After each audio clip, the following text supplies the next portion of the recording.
Good morning, guys. Okay, my name is Navlesh Vasnik, and I am faculty of OCM Organization Commerce Management.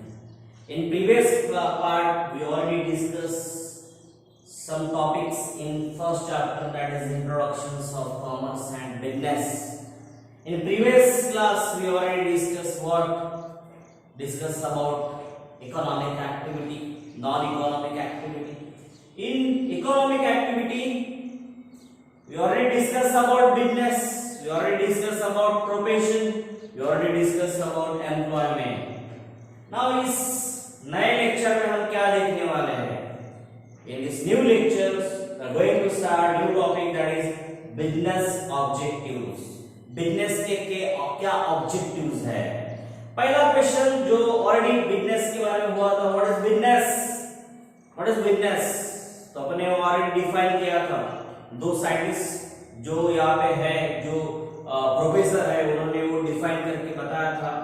So business अपन ऐसे बोल सकते हैं कि normally कि business एक ऐसी एक्टिविटी है, इकोनॉमिक एक्टिविटी है कि जिस एक्टिविटी में production of sales, production of goods and production of services होता है। Production of goods and services होता है और वो प्रोड्यूस होने के बाद उसको सेल किया जाता है। सेल करने के बाद जो बिजनेसमैन है उसमें क्या कमाता है? उसमें से प्रॉफिट कमाता है, योर मनी। और अल्टीमेटली वो क्या कर रहा है? अल्टीमेटली वो नीड पूरी कर रहा है, किसकी? रिक्वायरमेंट्स ऑफ सोसाइटी जो है उनका वो पूरा कर रहा है। तो दो चीजें वो कर रहा है, सर्विस भी दे रहा है, प्रोडक्शन भी कर रहा है, दैट इज बिजनेस, जिससे वो प्रॉफिट कमा रहा है, राइट? वो प्रॉफिट मोटिव होता है, उसका क्या फीचर्स है बिजनेस के, वो अपन ने ऑलरेडी देख लिया है। Now next question is business के ऑब्जेक्टिव्स क्या है? बिजनेस का उद्देश्य क्या है? ऑब्जेक्टिव्स का मीनिंग होता है उद्देश्य क्या है? दो उद्देश्य है। First one is economic objective, आर्थिक फाइनेंशियल रिलेटेड ऑब्जेक्टिव्स है, and second one is social objective, social यानी सामाजिक, समाज से मिला जुला या समाज से रिलेटेड ऑब्जेक्टिव्स है। दो ऑब्जेक्टिव्स है। कोई भी बिजनेस स्टार्ट करता है तो उसका पहला ऑब्जेक्टिव होता है money, that is economic related रहेगा। सो इकोनॉमिक ऑब्जेक्टिव्स आएगा और सेकंड चीज रहेगी कि वो रिक्वायरमेंट पूरा कर रहा है, किसकी? सोसाइटी की। So that's why it is related to social से साथ भी कनेक्टेड रहेगा। So that's why social objectives भी अपन बोलेंगे कि बिजनेस ऑब्जेक्टिव्स में वो दो चीजें रहेंगी। तो पहली चीज अपन देखेंगे कि व्हाट इज इकोनॉमिक ऑब्जेक्टिव्स, आर्थिक क्या उद्देश्य है किसके? बिजनेस के। क्या है उसमें से? पहला है, मैंने पहले बोला था, आप कॉमर्स पढ़ रहे हैं, ओके, हम कॉमर्स पढ़ रहे हैं, बिजनेस पढ़ रहे हैं, तो डेफिनेटली उसमें सबसे पहली इंपॉर्टेंट चीज रहेगी पैसा और मनी। तो अर्निंग प्रॉफिट, कोई भी बिजनेस तभी सरवाइव कर पाता है जब वो प्रॉफिट कमाता है। अगर वो प्रॉफिट कमाना बंद कर दिया बिजनेस ने तो उसको वो बिजनेस बंद ही करना पड़ता है। मतलब कि अर्निंग प्रॉफिट ये पहला उद्देश्य रहेगा इकोनॉमिक ऑब्जेक्टिव्स में कि profit is required for the growth and what? Survival. किसी भी कंपनी को सर्वाइव करने के लिए या उसका ग्रोथ करने के लिए उसने प्रॉफिट कमाना बहुत जरूरी है। अगर कोई बिजनेस प्रॉफिट नहीं कमा रहा है, ओके, मैंने पहले बोला था बिजनेस में एक चीज बोला था कि वो अनसर्टेन रहेगा। आप बता नहीं सकते कि आपको रिटर्न्स 5 साल में मिलेंगे या 10 साल में मिलेंगे, 1 साल में मिलेंगे। वी कांट डिफाइन, बता नहीं सकते, बट वो कभी भी मिल सकता है। तो सबसे इंपॉर्टेंट चीज है प्रॉफिट मिलना। अगर प्रॉफिट मिलता है तो आप सर्वाइव कर पाएंगे। सर्वाइवल तभी पॉसिबल है, ग्रोथ तभी पॉसिबल है जब क्या होगा? प्रॉफिट होगा। तो पहला उद्देश्य है अर्निंग प्रॉफिट, ऑब्जेक्टिव्स किसका? बिजनेस का। इकोनॉमिक ऑब्जेक्टिव्स में पहला आता है अर्निंग प्रॉफिट, प्रॉफिट अर्न करना। Second one searching new customer. कोई भी बिजनेस तभी बढ़ेगा जब उसके क्लाइंट बढ़ेंगे। तो क्लाइंट कैसे हो सकते हैं? क्लाइंट एग्जिस्टिंग भी हो सकते हैं और न्यू भी हो सकते हैं। क्लाइंट दो तरीके के होंगे, नया बंदा जुड़ता है तो दैट इज न्यू कस्टमर, और पहले से जुड़ा है दैट इज ओल्ड कस्टमर, और एग्जिस्टिंग कस्टमर अपन बोलेंगे। बट यहाँ पे रिक्वायरमेंट एक इंपॉर्टेंट चीज है कि आपको दोनों को भी मेंटेन करना पड़ेगा। आप बोलेंगे नहीं भाई वो पुराना है जान दो, नया कस्टमर है उसको देखेंगे, तो क्या हो जाएगा? माउथ पब्लिसिटी निगेटिव हो जाएगी। तो आपको सबसे इंपॉर्टेंट चीज है, ऑब्जेक्टिव्स इंपॉर्टेंट है कि सर्चिंग न्यू कस्टमर। आपको बिजनेस बढ़ाना है तो आपका उद्देश्य रहेगा आपका कस्टमर बढ़ना चाहिए, आपका कस्टमर बढ़ना चाहिए, फिर वो एग्जिस्टिंग हो या न्यू कस्टमर हो, लेकिन नंबर ऑफ कंज्यूमर कस्टमर बढ़ना चाहिए। ये ऑब्जेक्टिव्स है, economic objectives of what? Business. Business का, व्यवसाय का ये उद्देश्य है सेकंड कि आपका कस्टमर बढ़ना चाहिए, फिर वो एग्जिस्टिंग हो या न्यू हो चलेगा, बट बढ़ना चाहिए। Third one, innovation. Innovation is also important. Innovation, okay, that is very important. What is innovation? Innovation का मतलब होता है, इनोवेशन का मतलब होता है कि जब भी आप कोई बिजनेस करते हैं उसमें कुछ क्रांति होनी चाहिए, उसमें कुछ नए नए चीजें आपने उसमें फाइंड आउट करना चाहिए फॉर डेवलपमेंट पर्पस। अगर मेरे माता पिता से जो बिजनेस चालू है मैं वैसे ही कर रहा हूँ ट्रेडिशनली, उसमें मैं कुछ भी नया चीज इंप्लीमेंट नहीं कर रहा हूँ, अगर मैं वहां पे नया चीज नहीं इंप्लीमेंट कर रहा हूँ, एज इट इज ट्रेडिशनली चला रहा हूँ, तो देयर इज नो इनोवेशन, वहां पे इनोवेशन नहीं है। फॉर इनोवेशन के लिए रिसर्च एंड डेवलपमेंट होना चाहिए। कोई भी कंपनी स्टार्ट करने के पहले या स्टार्ट करने के बाद अगर लॉस में जाती है या शुरुआत में स्टार्ट कर रही है तो उनकी जो कुछ रिसर्च एंड डेवलपमेंट, R&D का मतलब होता है रिसर्च एंड डेवलपमेंट। रिसर्च की शोध संशोधन कुछ करना, यानी आपको मार्केट में जाना पड़ेगा, लोगों का नीड क्या है वो देखना पड़ेगा, उनके नीड के हिसाब से प्रोडक्ट डेवलप करना पड़ेगा, that is called research and development. तो इनोवेशन में जो टॉपिक है, इनोवेशन जो ऑब्जेक्टिव्स है, उसमें आपके बिजनेस में इनोवेशन जरूरी है, उसके लिए रिसर्च एंड डेवलपमेंट जरूरी है, उसके लिए मार्केट सर्वे करना पड़ता है एंड यूज ऑफ टेक्नोलॉजी का भी यूज करना पड़ता है।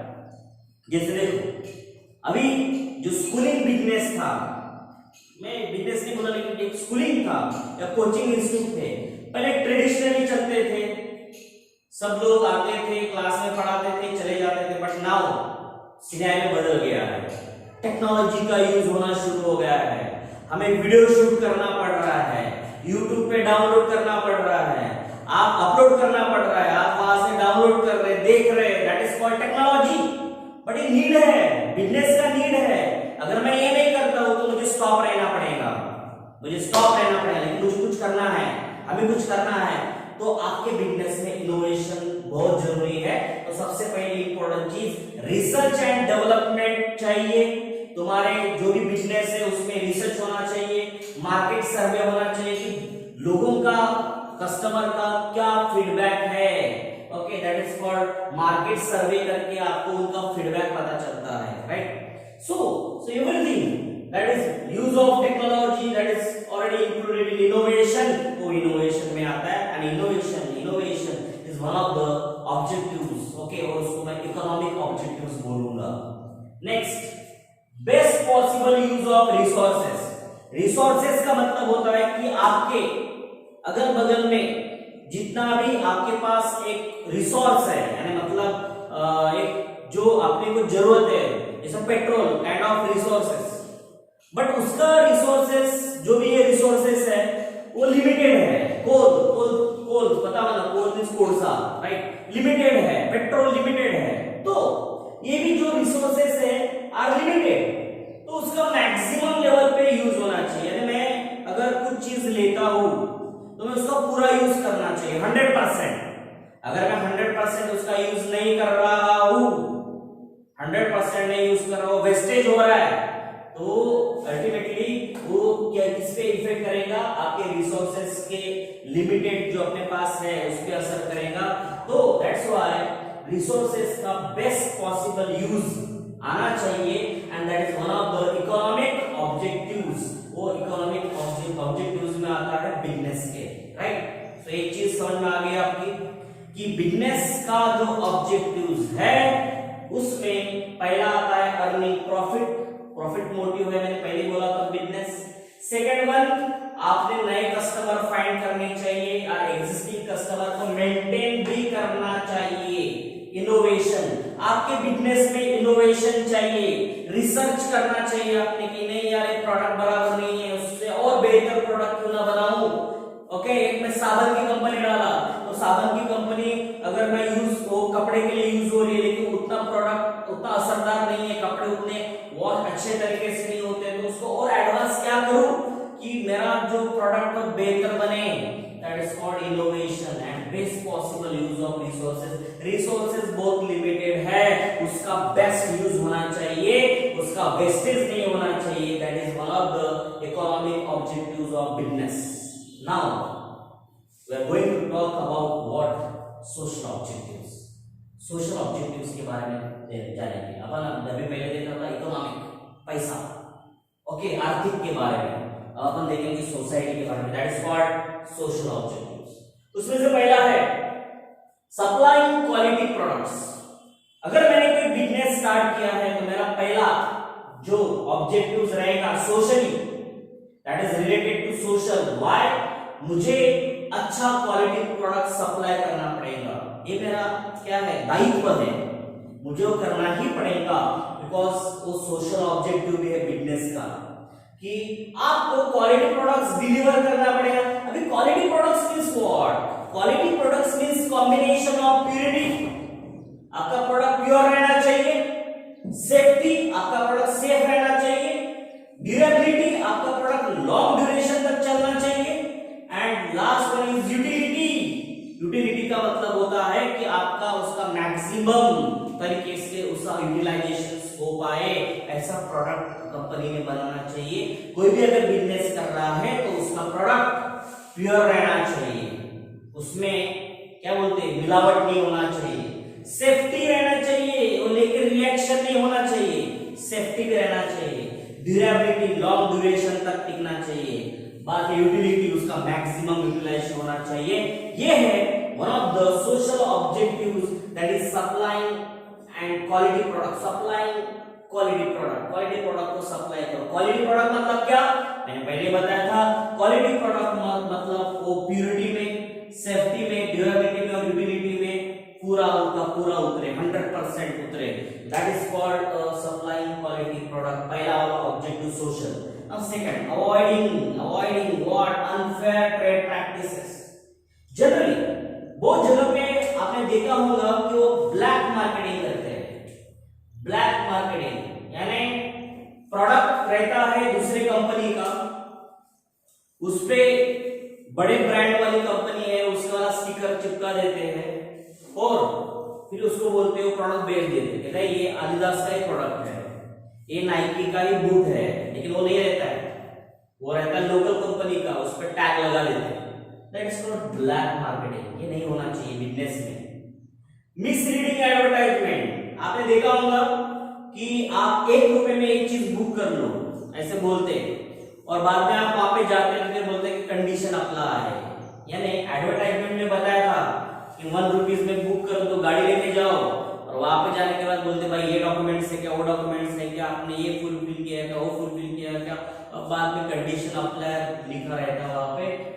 Okay, so that is misleading advertisement and wrong measurement. ये तो हर जगह पे होता है। किराना दुकान में जो मेजरमेंट का जो भी उनके पास रहता है चीज, उसमें ऑलरेडी मैग्नेट चिपका के रखते हैं या व्हाटएवर, वो तराजू जो रहता है उसमें भी बहुत सारा यानी प्रॉब्लम्स रहते हैं उसमें। That is called wrong measurement.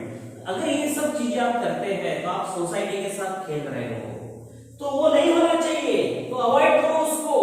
Avoiding unfair trade practices. Business trade करना है, बिजनेस करना, बाय करना और सेल करना मींस ट्रेडिंग करना, बाय करना सेल करना ट्रेडिंग करना, बट ये ट्रेडिंग करते वक्त आप रॉन्ग प्रैक्टिसेस यूज कर रहे हैं, आप लोगों के साथ ब्लैक मार्केटिंग कर रहे हैं, आप उसको एडवर्टाइजमेंट मिसलीड कर रहे हैं, आप रॉन्ग मेजरमेंट दे रहे हैं, दैट इज अनफेयर प्रैक्टिसेस। तो वो अवॉइड होना चाहिए, नहीं होना चाहिए। That is also one of the objectives of social objectives बोल सकते हैं अपन। Now next is employment generation.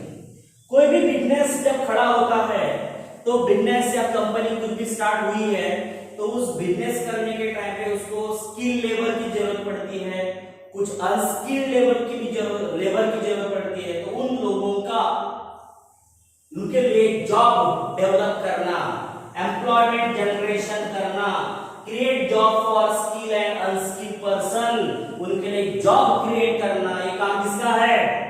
Business का है। और ये किसका आता है?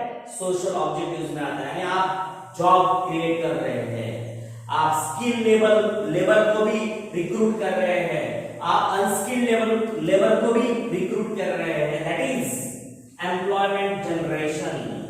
Next one is welfare of employees. कोई भी अगर बिजनेस स्टार्ट करता है तो वो वेलफेयर मींस अच्छा सोचता है, एम्प्लॉय का अच्छा सोचना, वेलफेयर करना, उसका उद्धार करना। कैसे करना? Employees are part of society, उसको जॉब दे रहा है, पहली चीज जॉब दे रहा है, तो जो बंदे को जॉब दे रहा है वो सोसाइटी में ही रहेगा, समाज में ही रहेगा ना। तो समाज में रहेगा तो उसको जॉब दे रहा है, उसका 2 टाइम का खाने का प्रॉब्लम सॉल्व हुआ है, उसको काम मिला है, उसकी नीड वो पूरा कर रहा है, जो प्रॉफिट उसको पैसा जो मिल रहा है, सर्विस कर रहा है, जॉब कर रहा है, व्हाटएवर, लेकिन उस बिजनेस के थ्रू वो जॉब कर रहा है। तो एक तरीके से एम्प्लॉय का सब नीड पूरा हो रहा है। एम्प्लॉय सोशल पार्ट का एक पार्ट है, सोशल समाज का एक पार्ट है, मतलब सोसाइटी का भी क्या हो गया, एम्प्लॉइज का भी क्या हो गया, वेलफेयर हो गया। So employees are part of society. तो अल्टीमेटली आप सोसाइटी का, एम्प्लॉइज का ही वेलफेयर कर रहे हैं, मतलब सोसाइटी का भी वेलफेयर कर रहे हैं। Help to solve social problem. अभी बहुत सारी इंडस्ट्री बढ़ गई है। अगर आप दिल्ली मुंबई जाते हैं तो आपको वहां पे पैर रखने के लिए जगह नहीं है, इतना दौड़ना पड़ता है वहां पे। तो जैसे जैसे आपने बड़ी बड़ी इंडस्ट्री बना ली, वैसे कुछ गलत चीजें भी हुई। क्या हुआ? सोशल प्रॉब्लम्स क्रिएट हुए इंडस्ट्री की वजह से, ट्रैफिक प्रॉब्लम्स, ट्रैफिक जाम लगना शुरू हो गया। Next, growth of slums, slum area का, झोपड़पट्टी जो बोलते हैं अपन, ग्रोथ ऑफ स्लम्स मींस झोपड़पट्टी बढ़ गया। वाटर एयर पोल्यूशन होना शुरू हुआ, वाटर पोल्यूशन, एयर पोल्यूशन, गाड़ियां ज्यादा यूज होने लगी तो एयर पोल्यूशन होगा, वाटर पोल्यूशन हुआ। तो ये सब चीजें हुई। तो ये जो सोशल प्रॉब्लम्स क्रिएट हुए उसको मिनिमाइज करने का काम किसने करना चाहिए? बिजनेस ने करना चाहिए। So that is called one of the objectives of business, but that is social objective. ये सोशल ऑब्जेक्टिव्स है बिजनेस का, उन्होंने ये चीज थोड़ा सा कम करना चाहिए, इनका प्रॉब्लम सॉल्व करना चाहिए। Okay, and last one, contributing to the welfare of the society. तो कोई भी बिजनेस बढ़ने के बाद, कंपनी बढ़ने के बाद उन्होंने कुछ सोशल चीजें भी करना चाहिए, जैसे डोनेशन देते हैं, स्कॉलरशिप्स, हायर एजुकेशन में किसी बच्चे को पढ़ना है, गरीब घर का लड़का है, तो ऐसे जो नीडी लोग हैं समाज में, उनको डोनेशन देना, उनको हायर एजुकेशन के लिए स्कॉलरशिप देना, ये सब जो काम है वो कौन करना चाहिए? बिजनेस ने करना चाहिए। तो ये बिजनेस का एक ऑब्जेक्टिव है, सोशल ऑब्जेक्टिव। आप देखेंगे बड़ी बड़ी कंपनीज है, टाटा वो एनजीओ चलाते हैं। उस एनजीओ में वो क्या करते हैं? बहुत सारे नीडी लोगों को डोनेशन देते हैं। बिल गेट्स उन्होंने अपने वाइफ के नाम से फाउंडेशन का नाम रखा है। ओके, तो वो जो बिल गेट्स है वो कैंसर के लिए हेल्प कर रहे हैं, बहुत सारे जो प्रॉब्लम्स है पोलियो के लिए हेल्प कर रहे हैं। डिफरेंट ऑर्गेनाइजेशन कोई ना कोई जगह पे कंट्रीब्यूट करके सोशल हेल्प भी कर रहे हैं। बहुत सारे लोग ऐसे हैं कि अपना अजीज जो है प्रेम जी जो बोलते विप्रो के डायरेक्टर है, तो वो भी जो है वो क्या करते हैं कि एनजीओ थ्रू लोगों की हेल्प करते हैं। एजुकेशन हो जाए या किसी को और कुछ जरूरत है उसके लिए वो हेल्प करते हैं। तो अल्टीमेटली मैं बोलूंगा कि this is called a social objective. जो कोई भी बिजनेसमैन जो भी बिजनेस कर रहा है उसने ये चीजें भी ध्यान में रखना चाहिए। So once again very important thing, social objectives में आता है कि आप अच्छा क्वालिटी प्रोडक्ट लोगों तक पहुंचाओ, आप अनफेयर ट्रेड प्रैक्टिसेस को अवॉइड करो, मिसलीडिंग मत करो, मेजरमेंट में कुछ प्रॉब्लम्स कर रहे हो, ब्लैक मार्केटिंग कर रहे हो, गलत चीज है। एम्प्लॉयमेंट जनरेशन, आपने एम्प्लॉयमेंट जनरेशन में इसका मतलब होता है कि आप एम्प्लॉय के लिए कुछ ऐसी चीजें क्रिएट करो कि जिसकी वजह से उनको जॉब मिले, बिजनेस में ऐसा कुछ क्रिएट करो एम्प्लॉय को जॉब मिले, इससे स्किल लेबर अनस्किल लेबर दोनों को भी, लेबर का भी फायदा होता है।